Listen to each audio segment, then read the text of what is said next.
Toivottavasti tässä nyt saataisiin järkevä päätös aikaiseksi ja pääsisimme jatkamaan näitä kasvatusta, koska minulla on todella laaja käytös. Ihan hyvä, että on mahdollisimman paljon sitten kasvamassa niitä Suomen valmistajat huomioon samaan alas. Ja on se fakta, että joutuu kasvihuoneolosuhteissa kasvattamaan, jos kasvia haluaa jalostaa. Pölytystä esimerkiksi voi kontrolloida, miten tehdään kasvihuoneolosuhteissa.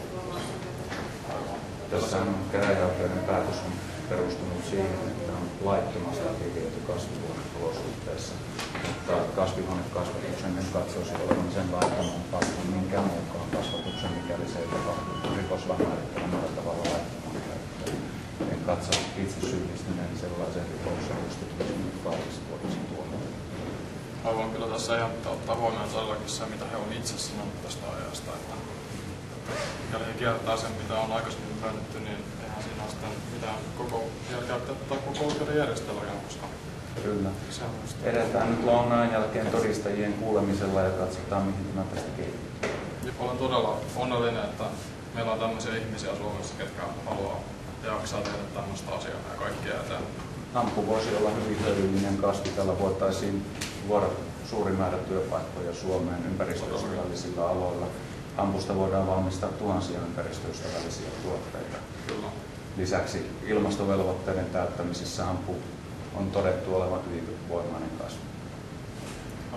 Katsotaan kuinka käy. Haluaisin kuristaa.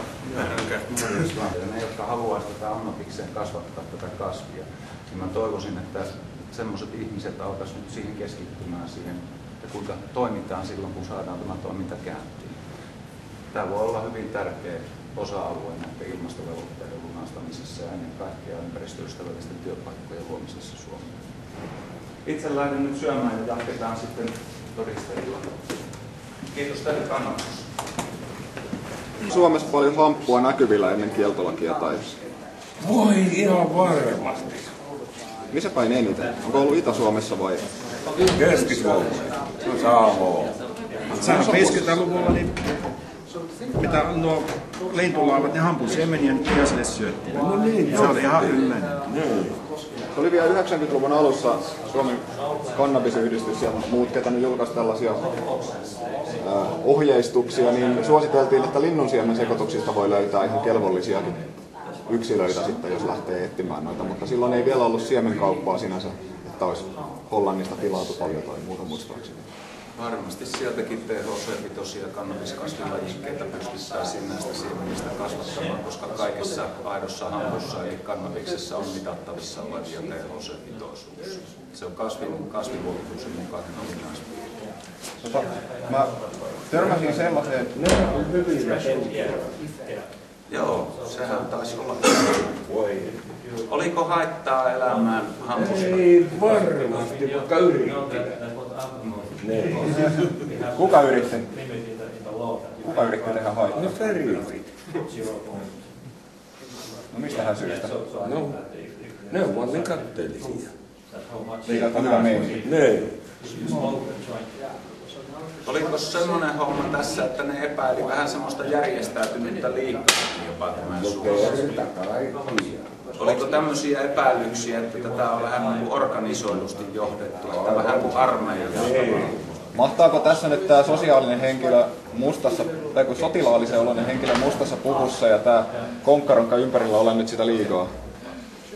Tässä liiga pöydän ääressä. Minähän on pelkkä vaan tämmöinen peltotyömies, että todellinen johtohan voi olla ihan muualla, kuten nämä tutkintanauhatkin osoittavat, niin minähän siinä teen peltotyöt ja muuta tavallaan. No, missä se teidän keisari on, joka ne rahat on repinyt ja joka on nyt turvassa oikeuden kouralta, koska te olette ne pelipalikat?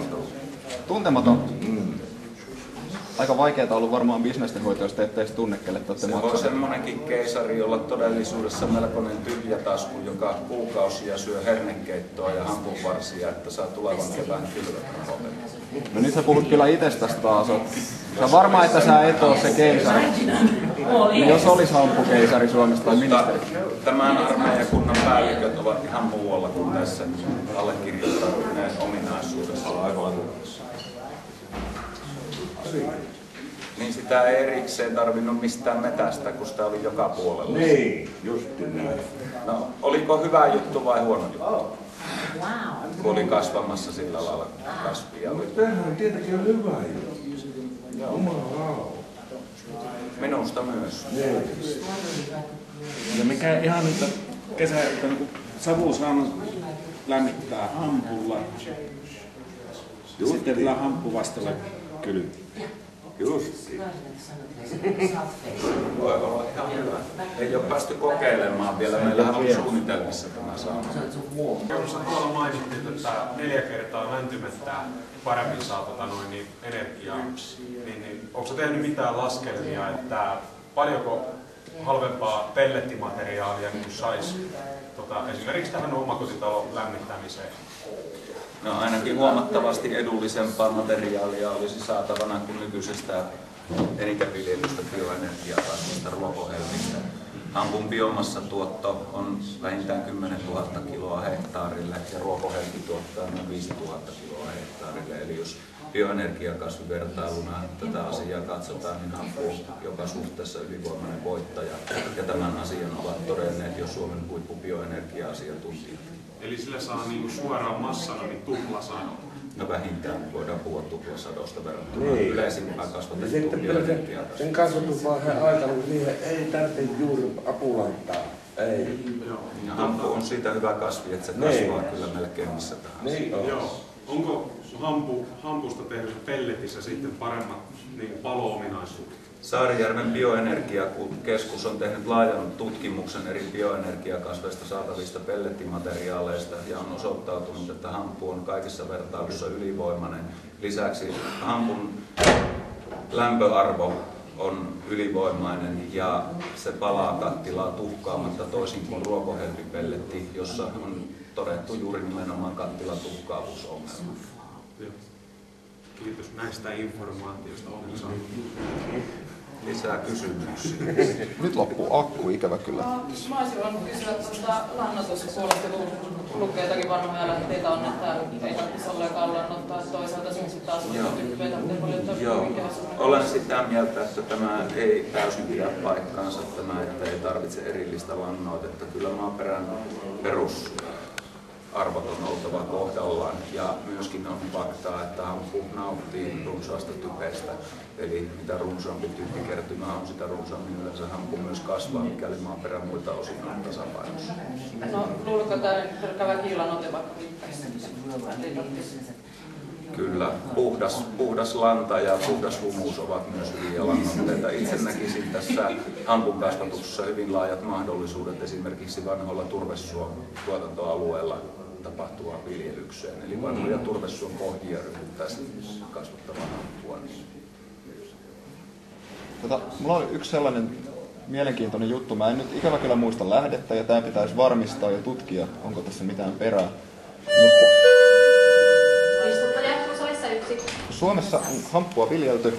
Onko noidat olleet tietoisia, siis noidiksi väitetyt, eli ketkä nyt tuntee paremmin kasvit ja yleensä perinteet, pakanuuden ja muut Euroopassa, niin onko he olleet jossain vaiheessa ainoita hampun huumaavasta tai lääkevaikutuksesta tietoisia henkilöitä? Todennäköisesti nämä kyseiset kansanparantajat ovat olleet hyvin tietoisia parantamista.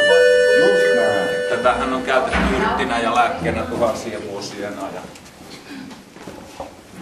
Olisiko meillä noita vain jatkunut tässä huomaamatta joku aikaa? Tuli vaan sellainen mahdollista. Roviota virittää. Eräänlainen urbaani noita vain.